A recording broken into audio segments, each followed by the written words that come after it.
अस्सलाम वालेकुम गाइस, मैं हूँ वकास असलम और आप देख रहे हैं मेरा यूट्यूब चैनल। तो अभी जो 2023 के न्यू रूल्स हैं फाइनेंशियली कि किस तरह आपने फाइनेंशियल स्टेटमेंट या फाइनेंशियल जो मामलात हैं उनको कैसे लेके चलना है। ये आजकल का जो टॉपिक है कि ये 2023 में कौन-कौन सी जो है रिक्वायरमेंट्स चेंज हुई थी, ये उसका पार्ट 2 है। पिछली वीडियो में पार्ट 1 में हम लोगों ने डिस्कस किया था, मैंने आप लोगों को बताया था कि 2023 से उन्होंने जो न्यू रूल्स हैं कि अब आपको 2 इयर्स का प्रूफ ऑफ फंड देना होगा, लेकिन जो बैंक स्टेटमेंट है वो 1 साल की ही देनी है, यानी कि अगर आप अपने अकाउंट में पैसे रखते हैं तो वो 1 साल के ही देने हैं। अभी जो एक्स्ट्रा डॉक्यूमेंट्स उन्होंने साथ-साथ माँगे थे, मैंने आपको बोला था कि नेक्स्ट वीडियो में आप लोगों को बताऊँगा कि किस तरह आप अब जो है गुड न्यूज़ है वो कि आपको थर्ड पार्टी स्पॉन्सर भी आप अपनी एप्लीकेशन के साथ अटैच कर सकते हैं और कौन-कौन से डॉक्यूमेंट्स आपको चाहिए होंगे, ये वो सारे मामलात हैं जो मैं इंशाल्लाह इस वीडियो के अंदर आप लोगों के साथ डिस्कस करूँगा। तो हम इंशाल्लाह सारे जो हैं 2023 में कौन-कौन से रूल चेंज हुए हैं, तो इस वीडियो के अंदर पार्ट 1 और पार्ट 2 को दोनों को मिला के सारे मामला जो हैं वो कवर हो जाएँगे, ठीक है? तो अगर आपने पहली वीडियो नहीं देखी तो आप इस चैनल के ऊपर जाके इस वीडियो का लिंक जो है मैंने इस वीडियो के अंदर कमेंट में नीचे डिस्क्रिप्शन में डाल दिया, आप लोग वो भी देख लें। जो मामलात हैं 2023 के वो ज़रा ना बहुत ज़्यादा चेंज हो गए हैं।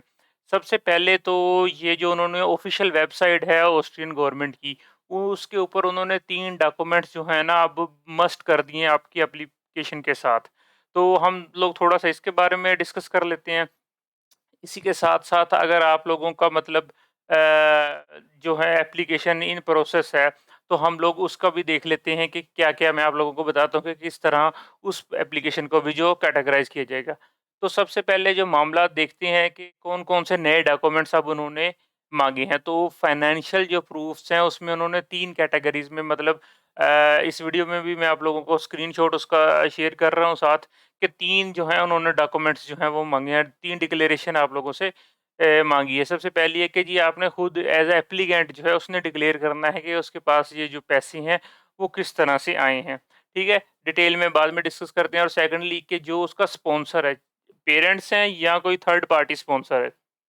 जो एक अच्छी चीज़ उन्होंने ऐड की है कि अब थर्ड पार्टी भी स्पॉन्सर हो सकती है। उसकी एक डिक्लेरेशन आपने करनी है और थर्ड है कि डिक्लेरेशन ऑफ रेगुलर एक्सपेंसेस कि आपकी जो नॉर्मल लाइफ में वो जो है वो डिक्लेरेशन है कि आप कितना खर्चा है, कितना आप वो बाकी मामलात को लेके चलते हैं। अब ये जो है ऊपर वाला तो आपको क्लियर है दोनों डॉक्यूमेंट्स के, एक आपने एप्लीकेंट ने सबमिट करवाना है, दूसरा जो है स्पॉन्सर आपके पेरेंट्स हैं या कोई और स्पॉन्सर है, जो भी है थर्ड पार्टी स्पॉन्सर उसने डिक्लेयर करना है। और थर्ड जो डिक्लेरेशन ऑफ रेगुलर एक्सपेंसेस ये एप्लीकेंट और जो स्पॉन्सर है दोनों ने जो है दोनों के जो होगा ये सबमिट होगा, ठीक हो गया।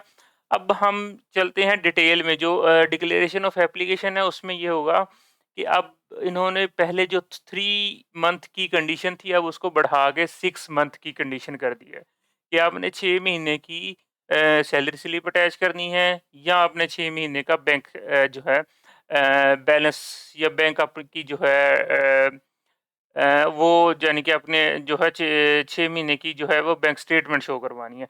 अब ये जो मामलात हैं ये बहुत ज़्यादा चेंज हो गए हैं पिछले साल से। पिछले साल ये था कि आपने सिर्फ़ 3 माह की शो करवानी होती थी, 3 माह की लास्ट 3 मंथ की बैंक स्टेटमेंट जब आप आरपी फाइल करते थे। लेकिन जो लोग 2023 में अब आरपी फाइल कर रहे हैं उनके ऊपर ये न्यू रूल अप्लाई हो गया कि उन्होंने जो है अब 6 मंथ की जो है वो बैंक स्लिप्स लेके यानी है सैलरी स्लिप लेके जानी है या 6 मंथ की जो है आपने बैंक स्टेटमेंट लेके जानी है। तो ये रूल जो है 2023 के साथ इम्प्लीमेंट हो गया है। प्लस अब उन्होंने जो है ना बहुत ज़्यादा एक क्लियर कट इमेज आप लोगों को दे दी है कि कौन-कौन से डॉक्यूमेंट्स आप लोगों जो है एप्लीकेशन के साथ सबमिट करवा सकते हैं। तो इसमें मैंने वो स्क्रीनशॉट में उन पॉइंट्स को भी हाइलाइट किया है। अगर आप देखें डिक्लेरेशन ऑफ एप्लीकेशन जो पॉइंट 1 है उसमें सबसे पहला जो है कि बैंक स्टेटमेंट लास्ट 6 मंथ यानी कि उसमें आपकी जो सैलरी आ रही है, ये सारा कुछ अब मामलात हो रहे हैं, वो इस बैंक स्टेटमेंट के अंदर में शो होने चाहिए कि उसमें आपकी सैलरी भी आ रही हो या आपकी कोई जो इनकम है, वो इसमें आ रही हो। देन जो है कि अगर आप एम्प्लॉयर थे मतलब आप किसी के पास मुलाज़मत कर रहे हैं, तो आपकी लास्ट 6 पे स्लिप्स भी उसमें मतलब आपने एक्स्ट्रा से अटैच करनी है। देन आपकी जो है टैक्स असेसमेंट अगर आपके पास जो है सैलरी स्लिप्स नहीं है, आपका कोई अपना बिज़नेस है या आपके कोई अपने मामलात थे तो आपने उसमें जो है अपना टैक्स असेसमेंट जो है रिपोर्ट जो एफबीआर देता है नॉर्मली वो अपने साथ अटैच करनी है। देन नेक्स्ट जो है थर्ड थर्ड कह लें या इसको फोर्थ कैटेगरी कह लें कि आपकी जो है सेल का मामलात हैं कि जैसे अगर आपने कोई कोई चीज़ सेल की या किसी से आपने लोन लिया है, यानी आपने किसी स्पॉन्सर से लोन लिया है, तो आप उसके साथ वो जो लोन का एग्रीमेंट है ना, वो आप अब एप्लीकेशन में साथ अटैच कर सकते हैं, जो कि गुड न्यूज़ है। पहले बहुत ज़्यादा लोग इस मामलात में जो डाउटफुल थे कि अगर हम किसी से स्पॉन्सर लेते हैं, तो उसके क्या मामलात हैं। तो वो जो लोन एग्रीमेंट होगा, वो क्लियर कट, क्लियर मेंशन होगा, किस बंदे से आपने पैसे लिए हैं। देन जो लास्ट चीज़ है कि अब आपके पेरेंट्स ने आपके अकाउंट में पैसे ट्रांसफ़र किए। पहले ये था कि जी अगर वो किसी के अकाउंट में पैसे ट्रांसफ़र होते थे तो मामला गड़बड़ हो जाते थे। अब उस बंदे की भी बैंक स्टेटमेंट साथ अटैच करना मस्ट कर दिए कि लास्ट 6 मंथ की जो है कि किस अकाउंट से पैसे आए हैं, आपके पेरेंट्स ने दिए हैं या किसी स्पॉन्सर ने दिए हैं, तो वो 6 मंथ की जो है अकाउंट की स्टेटमेंट है वो आपने मेंशन करनी है। यानी कि आप as a applicant last 6 month की जो है लास्ट 6 मंथ की सैलरी स्लिप्स, लास्ट 6 मंथ की आपकी अपनी बैंक स्टेटमेंट, और अगर आपने किसी से पैसे लिए या स्पॉन्सर है अगर आपका कोई, तो उसका जो है लोन कॉन्ट्रैक्ट, मतलब कि उसने आपके कि किस कंडीशन के ऊपर लोन एग्रीमेंट, कि किस एग्रीमेंट के ऊपर आपने उनसे पैसे लिए हुए हैं, ठीक है? और किस तरह आप उनको वापस करेंगे। और देन उस बंदे की जो आपको स्पॉन्सर कर रहा है उसकी 6 मंथ की जो है बैंक स्टेटमेंट साथ अटैच होगी। उसमें वो भी पैसे मेंशन होने चाहिए जो उसने आपको मतलब सेंड किए हैं। और अगर वो आपका कोई स्पॉन्सर नहीं है, आपके पेरेंट्स हैं, तो उनकी भी 6 मंथ की बैंक स्टेटमेंट जो है साथ अटैच होगी। तो ये होगा एप्लीकेंट के लिए।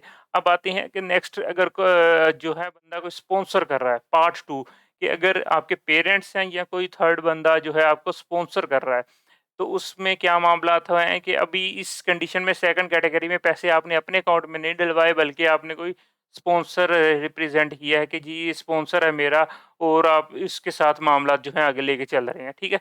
तो उसमें भी उसको एक तो डिक्लेरेशन देनी पड़ेगी कि वो 2 साल आपको पैसे भेजेगा, उसके लिए जो भी मामलात हैं कि वो आपको एक श्योरिटी लेगा कि जी सारे के सारे पैसे वो खुद जो है वो ट्रांसफ़र करेगा और वो सारा सिस्टम जो है, और देन उसको जो है कि उसको इनकम कहाँ से आ रही है, ठीक है?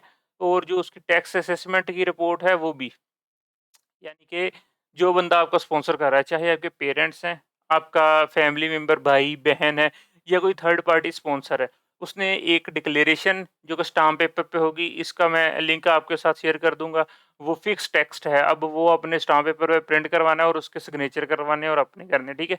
कि उसमें वो ये होगा कि वो क्यों आपको स्पॉन्सर कर रहा है, मतलब वो कितनी अमाउंट जो है क्या मामला था उसके वो कर रहा है और उसको इनकम कहाँ से आ रही है, मतलब उसका कौन-सा बिज़नेस है, उसके बैंक स्टेटमेंट क्या है, ठीक है? मतलब वो उसकी जो एफबीआर से जो एसेट्स की रिपोर्ट है, एनुअल एसेट रिपोर्ट, वो साथ अटैच करनी है। देन उस बंदे की 6 मंथ की जो है स्टेटमेंट वो साथ लगेगी। अब मैं याद करवा दूँ कि पहले 3 मंथ का था, अब ये 6 मंथ के मामलात हो चुके हैं, यानी कि सारे के सारे मामलात is going to be more complicated for you, ठीक है? तो ये 3 चीज़ें, यानी कि उसकी सैलरी स्लिप्स या उसका बिज़नेस का जो है एसेट्स की रिपोर्ट एफबीआर से, देन उसका बैंक स्टेटमेंट लास्ट 6 मंथ की, देन उसका जो है डिक्लेरेशन कि वो आपको स्पॉन्सर कर रहा है। ये तीनों चीज़ें अब मस्ट हैं कि आपने 6 मंथ के टाइम ड्यूरेशन की, 1 दिन की नहीं, 2 दिन की नहीं, 6 माह की, पिछले 6 माह की at the time of RP जो है, आपने ये अब सबमिट करवानी है इन केस ऑफ स्पॉन्सर, ठीक है? ये 2 कैटेगरीज़ हो गई। अब जो आते हैं हम कैटेगरी 3 में, डिक्लेरेशन ऑफ रेगुलर एक्सपेंसेस।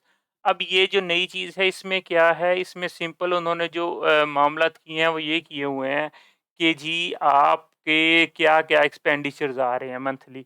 मतलब आपके पास कार है, आपके पास घर है, आपका कितना खर्चा आ रहा है, आप कितनी बैंक को इंस्टॉलमेंट दे रहे हैं, आप उसका घर का रेंट कितना दे रहे हैं, ठीक है? ये चीज़ एप्लीकेंट के ऊपर भी जो स्टूडेंट है, मतलब अगर आपको मतलब इस तरह के मामलात नहीं है तो आप उसको 0-0 लिख के, लेकिन ये डॉक्यूमेंट आपने अटैच करना है।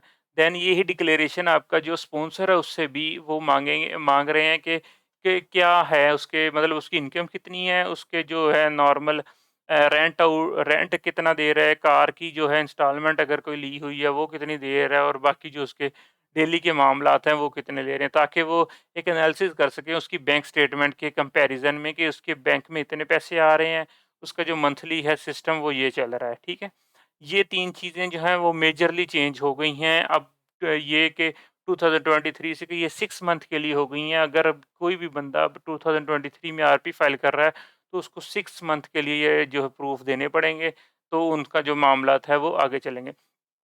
नेक्स्ट एक जो चीज़ अब रिसेंटली चेंज हो चुकी है, वो ये है कि जी अब आपका जो ये बैंक के मामलात के साथ-साथ जो आपका अपार्टमेंट है, वो आपको मिनिमम जो है 3 मंथ का कॉन्ट्रैक्ट आपने देना है। पहले 6 मंथ का था या इस तरह के मामलात थे और कोई भी होटल का जो है बुकिंग वो नहीं एक्सेप्टेबल, ठीक है? तो अगर तो आपको वो रूम एक मिलता है होटल से और उसका 3 मंथ का कॉन्ट्रैक्ट करते हैं, रेंट नहीं कॉन्ट्रैक्ट।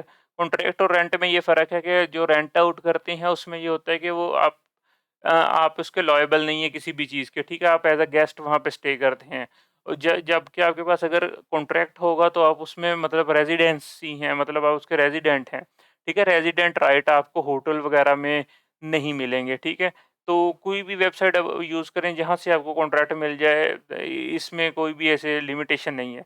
लेकिन जो कंडीशन है वो ये है कि एट लीस्ट जो कॉन्ट्रैक्ट है वो 3 मंथ्स का ओल्ड हो मतलब होनी चाहिए उसकी at the time of RP के आपको जो जाके वहाँ 3 महीने के लिए एट लीस्ट आपके पास उसका कॉन्ट्रैक्ट होना चाहिए। ठीक है? अब सेकंडली एक और चीज़ जो इसमें ऐड हुई है वो ये है कि अगर आपके जो है रेंट 327 यूरो से ऊपर है, मतलब आपका जो है कॉन्ट्रैक्ट मतलब उसमें डिपॉज़िट के अलावा आप पर मंथ जो उसको पे करेंगे वो 327 यूरो से ऊपर है, तो जितना ऊपर का डिफ़रेंस है वो आपने मंथली जो है आपकी एनुअल जो रिपोर्ट है जैसे कि 1110 यूरो पर मंथ के हिसाब से आपने साल के पैसे 13,300 यूरो कैलकुलेट किए थे। तो उसमें वो ऐड होगा। फॉर एग्ज़ाम्पल अगर आपका 327 की बजाय कॉन्ट्रैक्ट है 427 यूरो का, यानी कि पर मंथ आपका 100 यूरो एक्स्ट्रा है।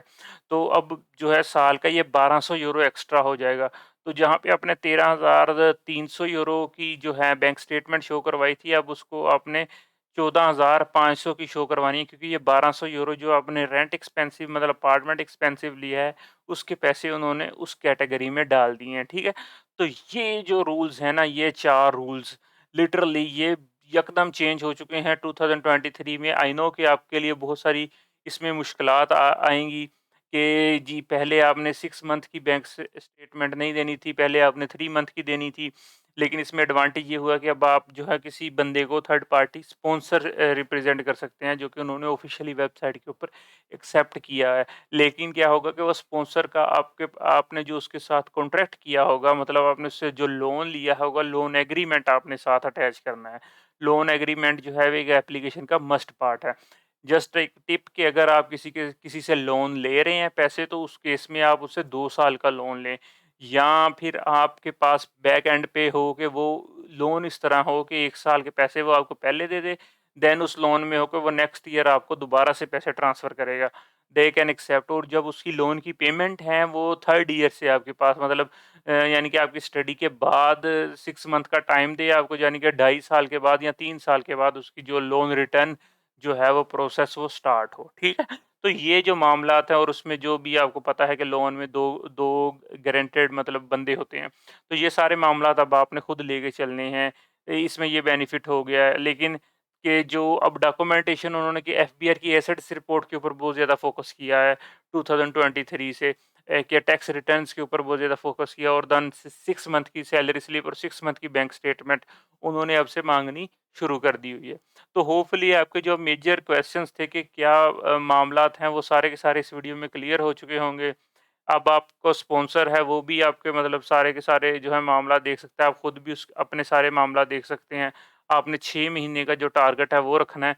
कमरे का जो किराया 327 यूरो से नीचे-नीचे रखना है। अगर आप इससे ऊपर जाते हैं तो आपको वो जो है एनुअल जो बैंक स्टेटमेंट है उतनी ज़्यादा आपको करवानी सब शो करवानी पड़ेगी, ठीक है? तो ये मामला लेके चलने हैं आपने।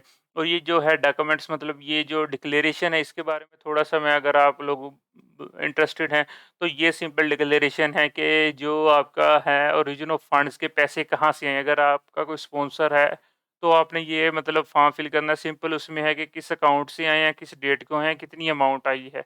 ये इन्फॉर्मेशन आपने फिल करनी। इसी तरह जो नेक्स्ट उन्होंने एक है कि जो मंथली एक्सपेंडिचर्स हैं उसका जो है उसमें कि आपने अगर कोई लोन देना है या कोई इंस्टॉलमेंट देनी है या कोई आपकी जो है एक्स्ट्रा नॉर्मल जो एक्स वाई ज़ेड खर्चे हैं या जो हैं आपको कोई अमाउंट्स आ रही हैं, वो सारे के सारा इसमें मतलब आपने जो रेगुलर एक्सपेंडिचर्स हैं, वो आपने अब शो करवाने हैं, ठीक है? ये दोनों के लिए, स्पॉन्सर के लिए भी और स्टूडेंट के लिए भी, दोनों के कैटेगरी में ये शो होंगे। तो जी, ये वीडियो काफ़ी लेंथी हो गई है, लेकिन आप पार्ट 1 को भी देखें, पार्ट 2 को भी देखें। पार्ट 1 में जो मैंने क्लियर किया था कि आपको बैंक स्टेटमेंट 1 साल की ही चाहिए, लेकिन आपको जो है प्रूफ ऑफ फंड्स 2 साल के चाहिए। 2 साल के प्रूफ ऑफ फंड्स कैसे होंगे? इस तरीके से होंगे, जो मैंने अभी इन वीडियोज़ में एक्सप्लेन किया और ये सारी की सारी जो है ऑफ़िशियल उनकी वेबसाइट के ऊपर अपलोडेड है। मैं इस ऑफ़िशियल लिंक को भी वीडियो के डिस्क्रिप्शन में दे दूँगा। आप खुद भी उस पे जाके सारा मामला जो है वो चेक कर सकते हैं, मतलब जो है डॉक्यूमेंट्स जो हैं वो डाउनलोड कर सकते हैं। तो इंशाल्लाह मिलते हैं नेक्स्ट वीडियो में। अगर आपके फिर भी कोई क्वेश्चन हो तो वीडियो के कमेंट के अंदर मुझे क्वेश्चन करें, मैं इंशाल्लाह आपको विदिन 2 टू 5 डेज़ आपके आंसर दे दूँगा। होपफुली आपको वीडियो पसंद आएगी। जो है फाइनेंशियल जो सोर्सेज़ हैं अब उसका क्लियर हो गया होगा कि आपका स्पॉन्सर, आपके parents, anyone can sponsor you but you have to document it clearly with proof evidence. तीनों के तीनों जो डिक्लेरेशन है it should be on stamp paper, ठीक है? Thank you very much.